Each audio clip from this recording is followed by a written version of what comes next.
unang-una, nagpapasalamat ako sa bawat isa, yung mga nagplano, nag-organize at manage ng mga activities natin. At siyempre sa inyong lahat na nag-participate. Kasi kahit na anong galing ng plano, kung walang nag-participate, wala rin mangyayari sa ating mga event ngayong umaga.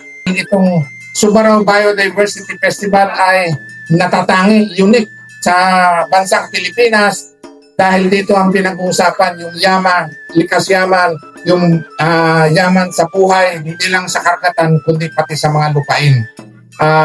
Wala ho yatang nagsaselebrate ng ganito sa Pilipinas.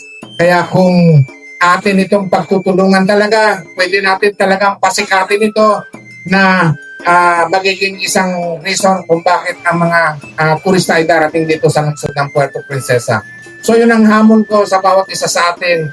Ito ay isang paalaala sa bawat isa sa atin na kailangan makiisa tayo dito. At ito isang panawagan na hindi kaya ito ng pamahalaan lang. Kailangan talaga magtulog-tulog tayo para magampanan natin, makamtan natin yung gusto natin makamtan. Gusto kong iparating sa inyo ang aking paghanga sa ibinigay niyong oras na ito. Kanina nga, akala ko uulan, pero nandiyan kayo. Nandito tayong lahat. Kaya maraming salamat sa inyong pakikisa. Napakaswerte pa rin po natin dito sa Puerto Princesa at sa apila po ng pagtaan ko pong bagyo. Nandito po tayo ngayon, magkakasama at binibigyan po ng tulad itong ating kick-off program na Subarao Biodiversity Festival. Makaras ka! Lalo na ang Puerto Princesa sa Crane and River National Park na isang UNESCO World Heritage Site, kabilang sa U7 Wonders of Nature at ininilala rin bilang isang wak ng international importance sa ilalim ng Ramsar Convention.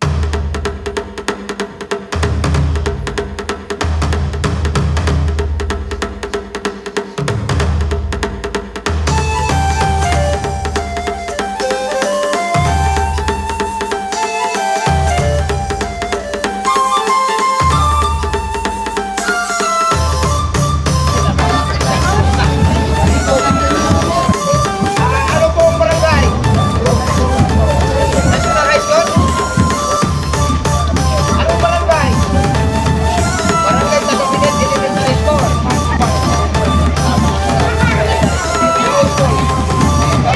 Barangay?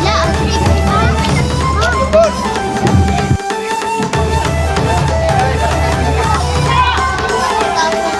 Anong barangay kayo?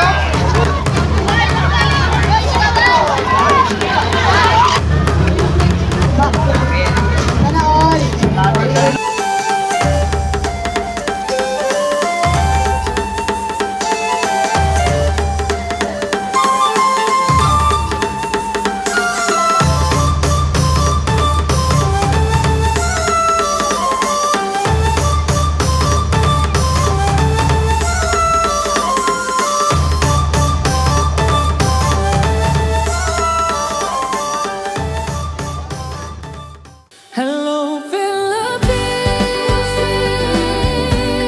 You're my melody. Every wave is singing free. Hello, Philippines, bright and true.